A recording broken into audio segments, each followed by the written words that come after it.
생산과 소비를 시작하겠습니다. 저번 시간에 사업체의 생성을 다루었죠. 그러면 이제 사업체의 확장을 다루어야 되겠죠. 보겠습니다. 사업체가 가족 단위로 운영되고 사업체 소유주 이목, 즉 가정의 비용이 소득의 상당 부분을 차지하는 사업체에서 사업체의 재산과 가정의 재산은 통상 구별되지 않는다. 사업체가 가족 단위로 운영돼요. 고대에는 대부분 다 그랬죠. 어떤 산업에서건 농토를 가지고서 농사를 지어요. 가족이. 그때 뭐 사업체 재산과 가족의 재산이 나누어지지 않죠. 사업체를 운영하는 목적이 사업체 소유주 가정의 비용을 충당하는 것이기에 특별히 구별해야 할 필요성도 없다. 그래요. 목적이 뭔가요? 뭐 특별히 다른 목적이 있는 건 아니죠. 대부분 그래요. 농민들에게 예를 들어서 그냥 가정의 비용을 충당하는 거죠. 뭐 그 당시는 뭐 대부분 상인도 마찬가지죠. 장인도 마찬가지고 공업에 종사하는 애들도 마찬가지고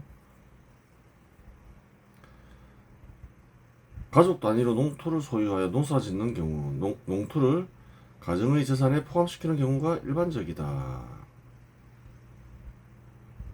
그렇죠. 얘기했죠.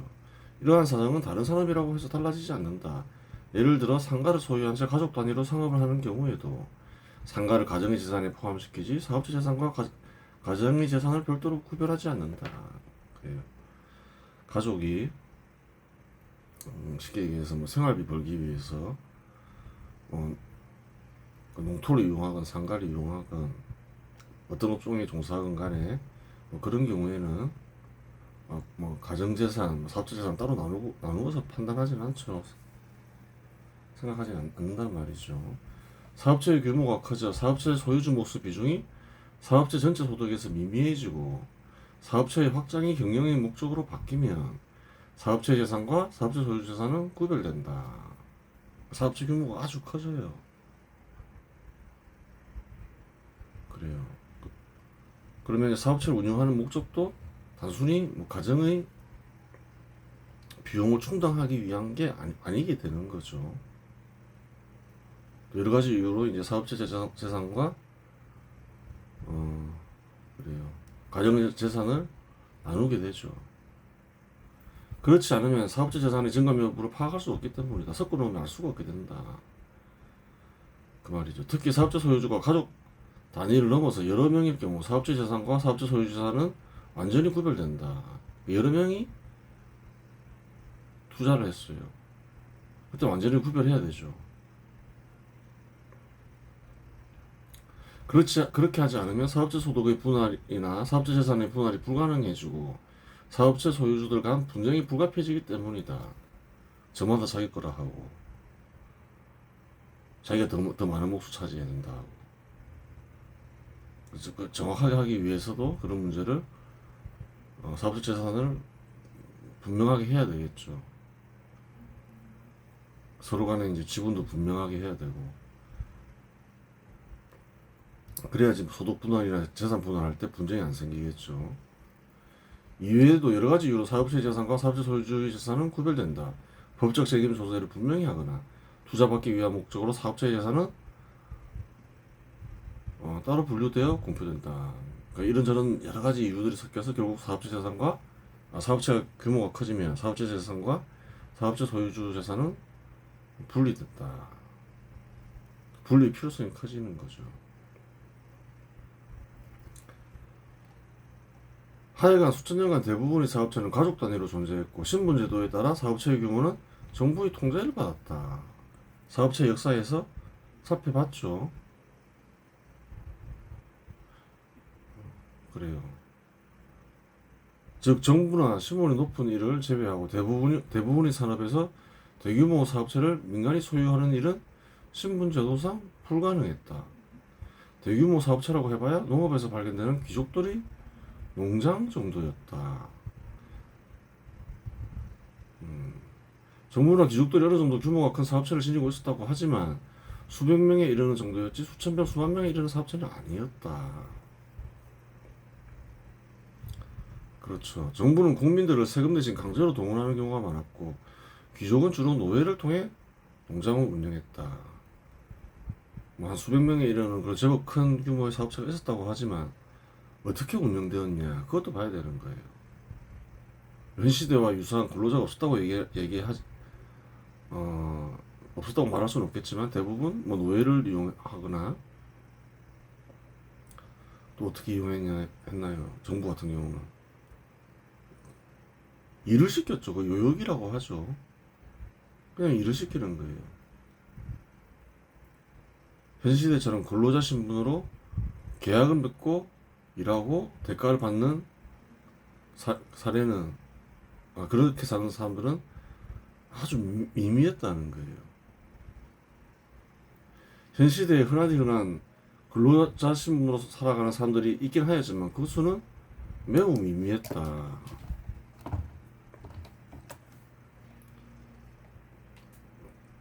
그 수는 매우 미미했다. 사실이죠. 통상 노예 신분이 아닌 이들은 자기 재산을 투입하여 소득을 얻는 일은 당연한 일이었다. 예전 사람들은 기본적으로 어떻게 살았나요?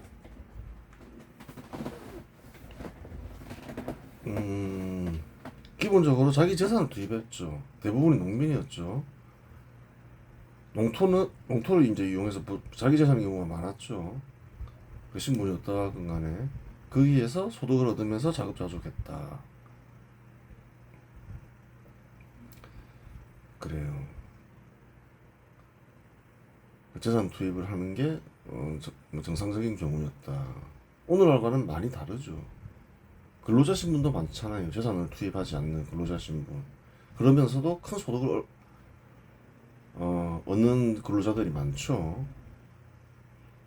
한국에도 그 뚜렷이 구별이 되는 거죠. 그래요.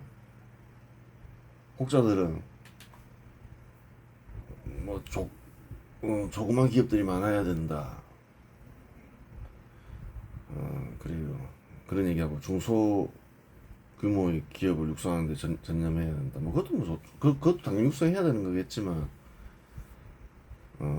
그래요. 대기업 대기업을 제약사하고 그런 경우가 많잖아요. 대기업들은 보통 생산성이 있죠. 또 많은 사람들을 고용하고. 그래서 한국 사람들은 근로자를 희망하는 이들은 대기업을 선호하잖아요. 근로자들이 많은 사회가 당연한 사회로 생각하지만 수천 년간 근로자들은 굉장히 미미했다는 거예요. 자기 재산 투입하지 않고 살아가는 사람들, 그것도 동등한 신분으로. 역사적으로 최근의 일이라는 거예요.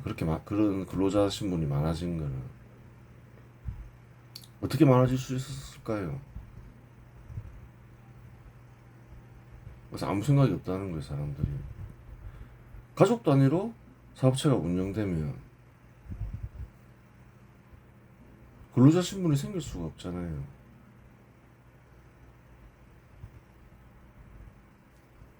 그 신분 제도가 다 파야 돼야 되고, 그 다음 뭐가 필요한가요?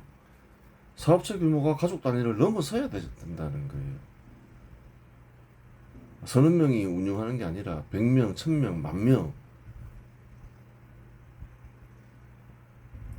그래, 그렇게 운영되어야지 근로자 신분의 사람들이 많아지는 거죠.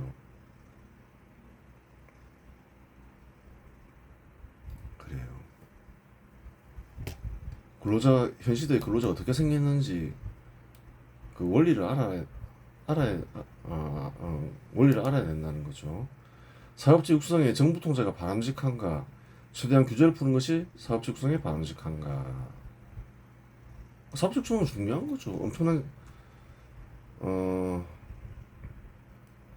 직업들을 만들어내니까. 근로자 신분이 얼마나 좋아요. 위험이 없잖아요. 자기 재산 투입 하지 않으니까. 질 좋은 직장이 많으면 근로자들이 많으면 직업들이 많으면 사회 좋은 거죠. 그럼 사업체를 육성해야 될 거 아니에요. 그 사업체 육성에 정부 통제가 바람직하겠어요? 최대한 규제를 풀어서 통제를 완화하는 게 바람직하겠냐는 거예요. 하는 문제는 실상 역사적으로 결판이 난 상황이다. 그 결판이 난 거다.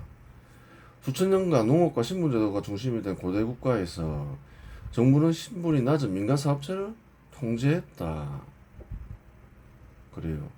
그 결과 상공업과 금융업에 종사하는 사업체는 육성되지 않았고 국가나 국민 개개인은 가난했다.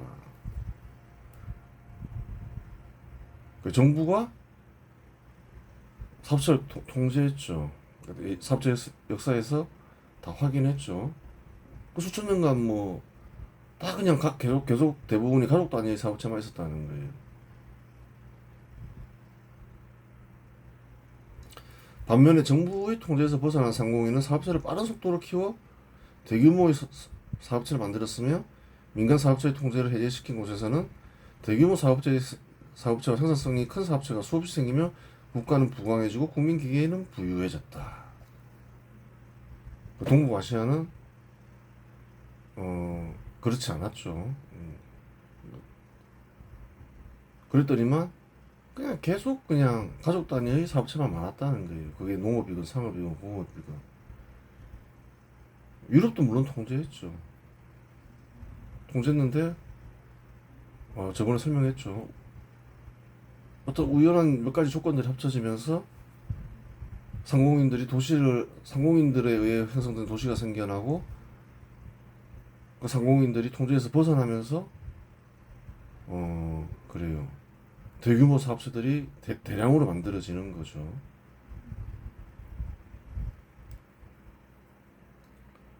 그래요.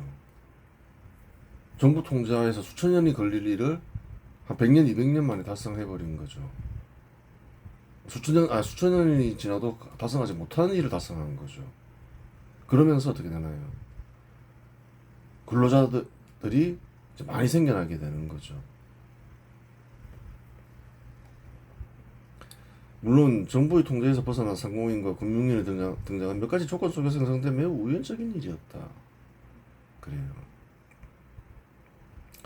정부의 통제는 수천 년간 이어온 제도였고 현 시대에서도 많은 사람들이 고도의 생각과 정서를 이어받아 민간 사업체를 제약시하며 정부가 통제해야 한다고 생각한다. 한국 사람들도 그런 주장을 하는 이들이 많잖아요. 다른 나라에도 많겠죠. 근데 그런 생각은 어디에서 기인했냐는 거예요. 민간 사업체는 통제해야 돼. 민간 사업체는 악이야. 이런 생각이 현 시대에만 있는 생각이냐는 거예요. 사업체 역사 살펴봤죠. 고대부터 쭉 이어져 오던 생각과 정서라는 거예요.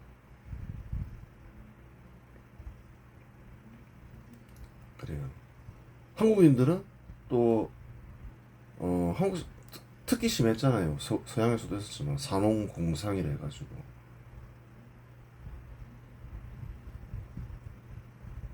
서양마더라도 상공인들을 그래도 농민보다 아래로 보진 않았는데 특히 이제 어떤 거예요. 장인 같은 경우는 필요한 기술을 가지고서 사회에 큰 기여를 하잖아요. 예를 들어서 도자기를 만든다거나 농기구를 만든다거나 무기를 만든다거나 다 사회에 필요한 거잖아요. 특별한 기술인 거죠. 근데 조선은 어땠나요? 오히려 더 아래로 보죠. 그래도 서양은 신분제도가 있더라도 기술이 있는 장인 같은 경우는 존경을 받았죠. 다 확인했죠. 좀 특이한 견해인 거죠. 조선 같은 경우가 틀린 견해인 거죠. 정부의 통제는 수천 년간 이어온 제도였고 현 시대에서도 많은 사람들이 고도의 생각과 정서를 이어받아 민간 사업체를 제약시하며 정부가 통제해야 한다고 생각한다. 그런 사람들이 현 시대에도 좌파 인사들이 그렇죠. 그런 사람들은 왜 그렇게 생각할까? 근데 그런 생각이 특별히 이상할 게 없다는 거예요. 수천 년간 이어져 오던 생각과 정서라는 거예요. 틀린 것이긴 하지만 넘어가기가 쉬운 거죠. 관습적으로 내려온 생각과 정서니 그러하다는 거죠. 실제로 그러한 생각과 정서 속에서 만들어진 견해가 사회주의와 공산주의이며 많은 국가들에서 그에 바탕한 정책이 실시되었는데 한 군데도 빠짐없이 그러한 국가에서 사업체가 제대로 육성되는 경우는 없었고 국가와 국민은 가난해졌다. 왜 실패하느냐?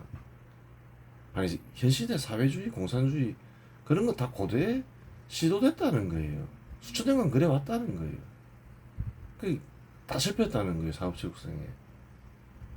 그 수천 년간 못하던 거를 통제에서 벗어난 그 민간인 상공인들이 해낸 거죠. 안 된 걸 또 수천 년간 해서 안 된 걸 또 했는데 뭐 되겠냐는 거예요.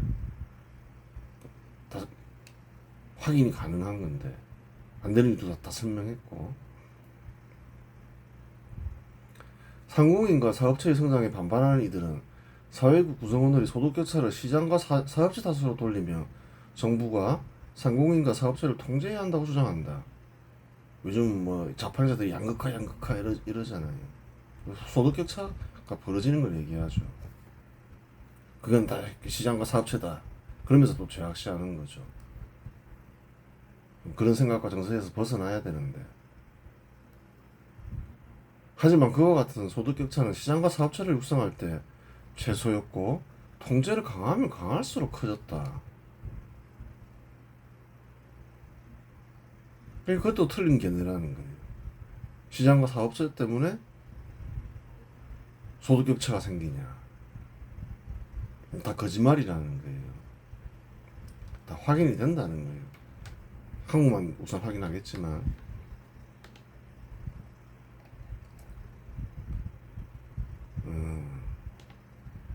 보라는 거예요.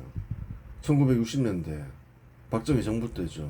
5분위 배율을 보는 거예요. 그 5분위 배율이 뭔지를 알아야 되겠죠. 5분위 배율은 사회 구성원들을 소득에 따라 5등분으로 나누고 그래요. 5분위는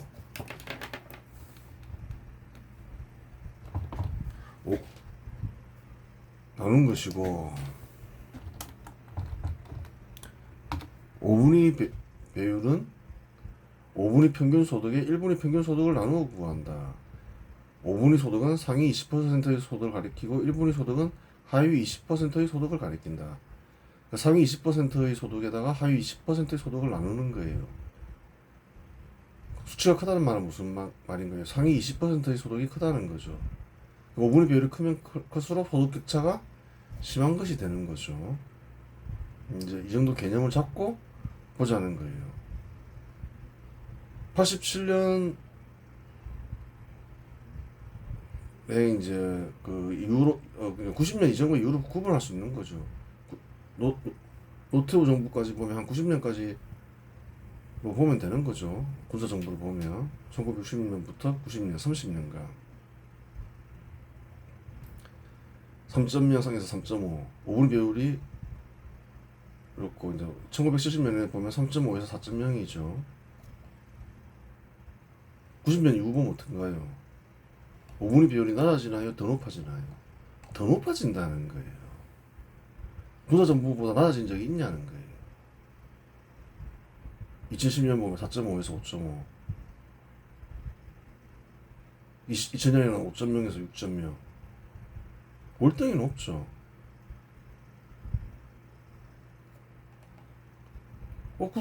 군사정부 때는 낮고 왜 군사정부 이후 때는 뭐 소득 격차를 해소해야 된다느니 전혀 다른 정책을 썼잖아요. 뭐 양극화를 해결해야 된다느니 뭐 최저임금 제도를 만들어야 된다느니 근로자의 임금을 뭐 법적으로라도 높여야 된다느니 오만 짓을 다 했는데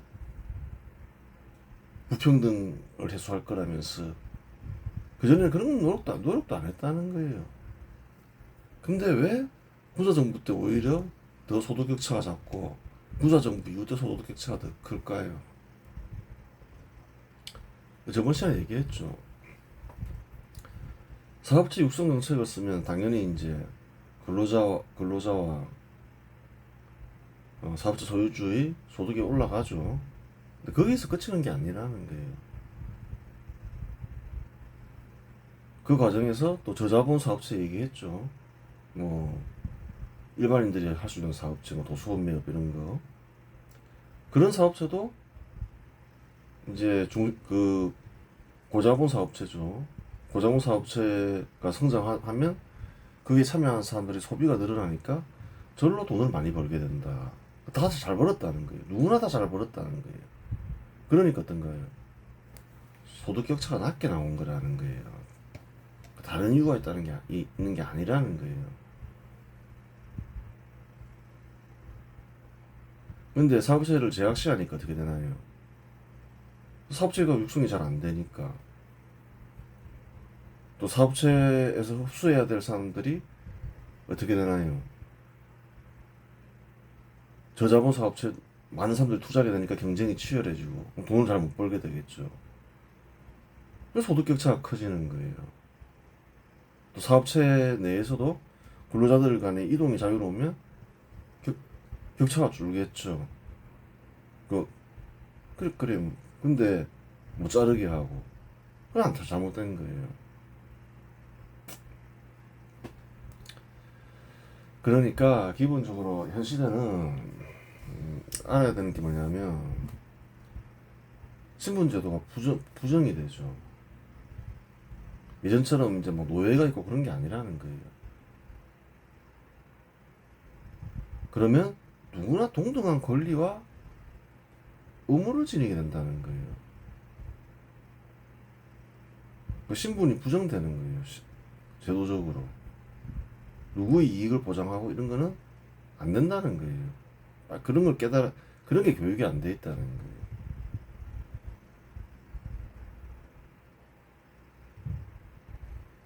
자기 재산을 투입하는 사람은 어떤가요? 위험을 크게 무릅쓰죠.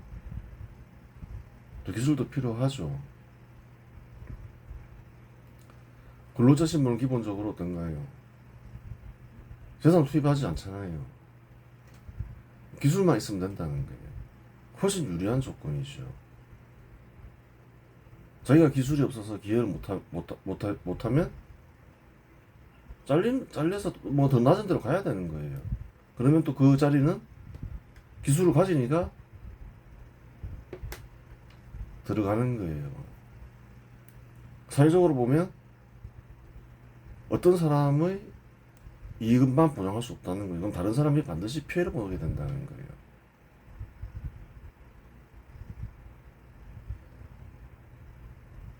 근로자로 살아가고 싶은데 기술이 안 돼서 여기서도 잘리고 저기서도 잘려요. 그러면 또 그 사람은 어떻게 해야 되나요? 또 이제 근로자 신분이 안 맞구나 그렇게 생각하고 뭐 기술을 익혀서 사업을 한다거나 그렇게 가는 게 맞다는 거예요. 뭐 10년 계약을 하건 20년 계약을 하건 종신 계약을 하건 그건 민간에 맡겨야 된다는 거예요. 정부가 개입할 일이 아닌 거죠. 정부가 왜 개입해서 특정 신분의 어떤 사람들의 이익을 보장을 해요. 다 그렇게 안 사는데 그 잘못되는 거라는 거예요. 자기가 한 50세까지 근무하고 60세까지 근무하고 아이고 기술 기술을 못 익혀서 기하지 못할 것 같다. 자기는 근로자 신분으로 있을 수 없을 것 같다. 그럼 그 전에 뭐 기술 재산을 많이 모아놓던가 아니면 그 사업체 재산을 투입해서 사업할 수 있겠죠. 그러면 그 운영하기 위한 기술을 다 알잖아요, 사람들이. 한 4, 5년 전에라도 미리 공부하면서 익혀놓던가. 그게 맞는 것이지. 뭐 신분을 보장해라. 현 시대에서는 그런 게 용납이 되는 게 아니라는 거예요. 빨리 그런 걸 알아야 된다는 거예요. 음.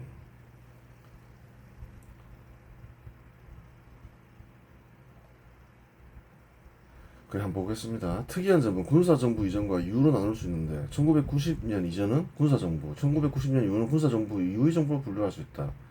군사정부 때 5분위 배율은 평균 4.0 정도이고 그냥 대충 계산한 거죠. 군사정부 이후는 평균 5.3 정도이며 세월이 흐를수록 악화되고 있음을 알 수 있다. 이는 지극히 당연한 현상이다. 다 설명했죠. 군사정부는 사업체 육성에 전념했으니 사업체 참여자들의 소득이 증가하고 그 여파로 저자본 사업체 참여자들 소득 역시 증가한다. 반대로 군사정부 이후의 정부는 사업체를 제약시하며 포퓰리즘 정책을 주로 실시했다. 그런 견해가 계속 유포됐죠. 그전에는 안 먹혀들다가 먹혀들기 시작한 거죠. 군사정부 이후부터 국정기조가 바뀌면서. 그 경우 고자본 사업체에 속한 특정 신분의 사회 구성원들 빼고 대부분의 사회 구성원들이 소득이 감소한다. 그렇죠. 사업체 구성을 안 하니까 이제 점점 감소하는 거죠. 다 설명했죠.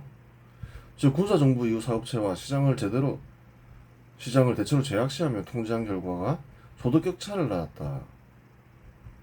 그 시장과 사업체가 소득격차를 낳은 게 아니라는 거예요. 잘 보라는 거예요. 결론적으로 민간에 대한 통제를 줄이고 사업체 육성에 전념할 때 소득격차는 작아지고 정부가 이런저런 목적으로 시장과 사업체를 통제할 때 5분위 배율이 커지면 소득격차가 커진다는 사실을 확인할 수 있다. 다 확인이 되잖아요. 이게 객관적인 자료인데. 즉 소득격차 해소한답시고 이런저런 법을 만들어 시장과 사업체를 통제하면 그것이 소득격차를 심화시킨다는 말이다. 안 좋다. 근로자에게 좋은 게 뭔가요? 사업체가 잘생겨야 좋은 거죠. 그래야 직장 구하기 쉽고 사업체가 육성만 되다 보면 생산성도 증가해서 소득도 올라가고 그게 좋다는 거예요. 비단 그뿐만이 아니라 소득격차도 줄었다는 거예요. 작다는 거예요. 군사정부가 애써 소득격차를 줄이려는 노력을 하지 않았지만 소득격차가 매우 낮다는 거예요.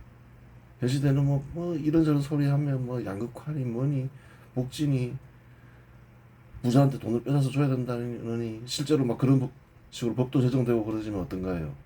오히려 정반대라는 거예요. 결과는 사실이잖아요. 왜 그렇게 되는지 그 이유를 알아야 된다는 거예요.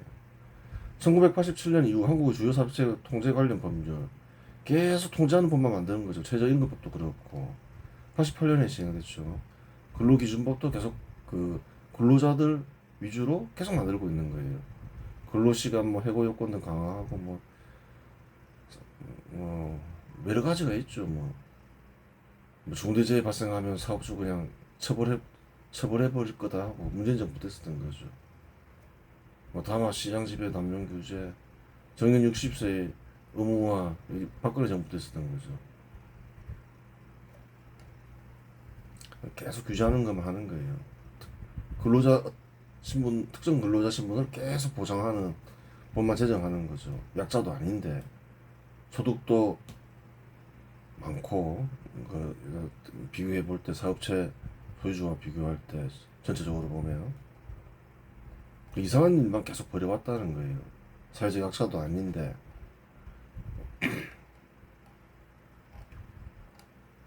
그 5분위가 있다는데 예를 들어서 고자본 근로자들은 어디에 속할까요? 상위 20%에 속한다는 거예요. 그 사람들이 무슨 사회적 약자라고 그 사람들만 계속 보장을 하냐는 거예요. 틀린 거지. 현 시대는 신분제도가 용납되지 않는 사회라는 거예요. 교육이 안 돼 있는 거죠.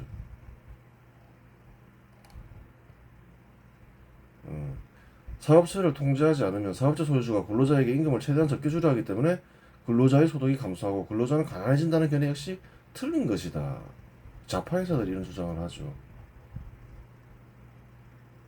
사업체 소유주는 악랄해서 월급을 적게 주려 하니까 사업체 육성 정책을 쓰면 근로자는 가난해진다. 그 사실이냐는 거예요. 물론 사업체 소유주는 그러한 심정을 지닐 수 있지만 사업체를 육성하면 그러한 일은 제도적으로 불가능해진다. 실제로 사업체를 육성한 군사정부 때 근로자 임금은 가장 큰 폭으로 증가했다. 사실이냐 볼까요? 1963년부터 70년까지 생산성은 149.5% 증가했고, 하여튼 뭐 그게 따지지 말고 10년간 근로자하고 월 평균은 10년간 7년간이죠. 370% 상승한다는 거예요. 70년부터 80년까지 임금은 730% 증가한다는 거예요. 이때까지 박정희 정부 때 있었던 일이고, 그럼 전두환 정부 때는 어땠냐? 10년간 300% 뛴다는 거예요.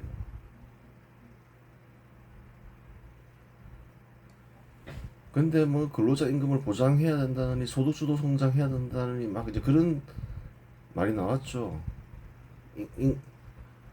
이렇게 급등했음에도 불구하고 이상한 정부를 만들면서 근로자를 탄압하는 정부니 뭐니. 근데 어떤가요? 수십 년간 임금 상승률 1993년부터 2023년까지 몇 프로 증가했나요? 임금이 224% 증가했다는 거예요. 다 합쳐봤자. 전두환 정부 때만 몇 프로 증가했나요? 300% 증가했다는 거예요. 그 상대가 안 되죠. 그게 뭐냐는 거예요, 도대체. 이 객관적인 자료를 보고 얘기해야 한다는 거예요. 이는 전두환 정부 시절에 293.61%에 미치지 못했다.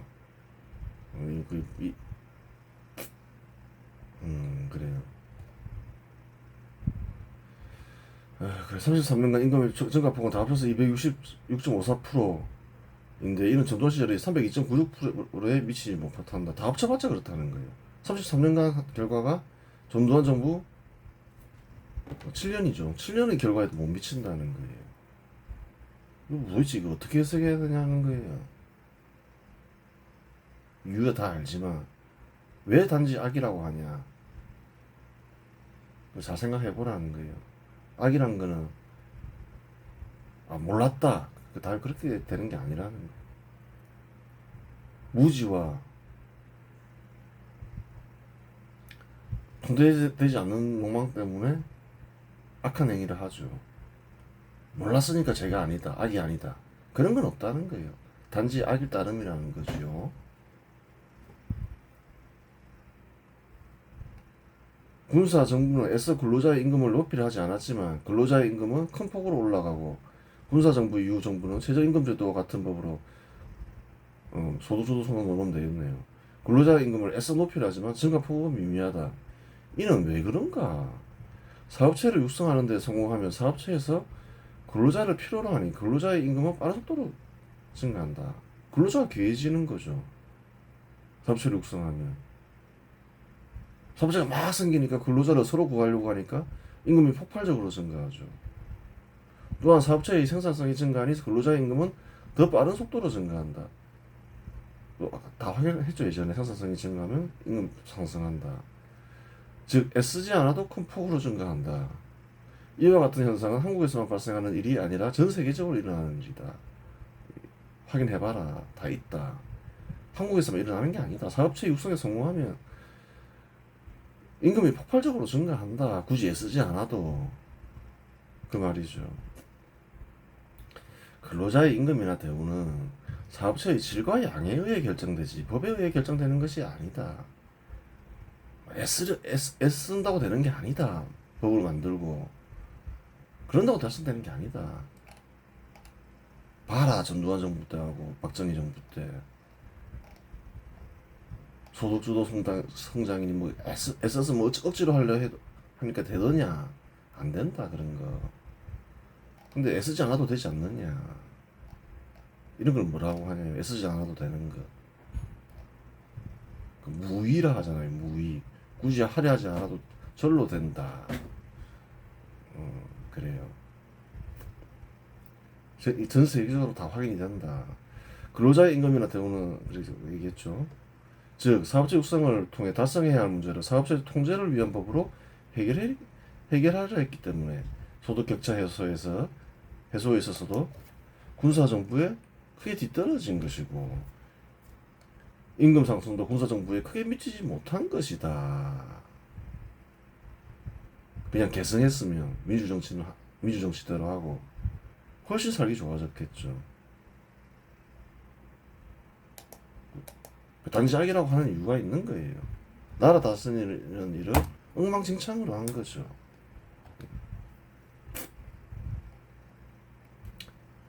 예, 도덕경에 나오는 말이죠. 어려운 말들이 많이 나오죠. 해석을 보면 천하의 지극히 유약함은 비유겠죠. 천하의 지극한 경고함은 마음대로 하고 그래요. 유 나오고 견 나오죠. 무유는 무관이 들어간다. 무유는 뭐고 무관이 뭘까? 다 비유적 표현이겠죠. 나는 이것으로 무유의 유익함을 안다. 말이 없이 가르치는 것과 무유의 유익함은 세상에서 따를 것이 없다. 흔히 무의하면 뭔가요? 여기 무의지 유의.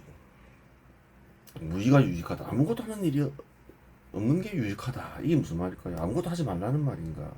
그런 게 아니라는 거예요. 다 비유적 표현이겠죠. 자세히 설명하려면 시간이 너무 많이 걸리고 무의와 유의를 보라는 거예요. 사회에서는 늘 무의와 유의가 있다는 거예요. 군사정부는 애쓰지 않아도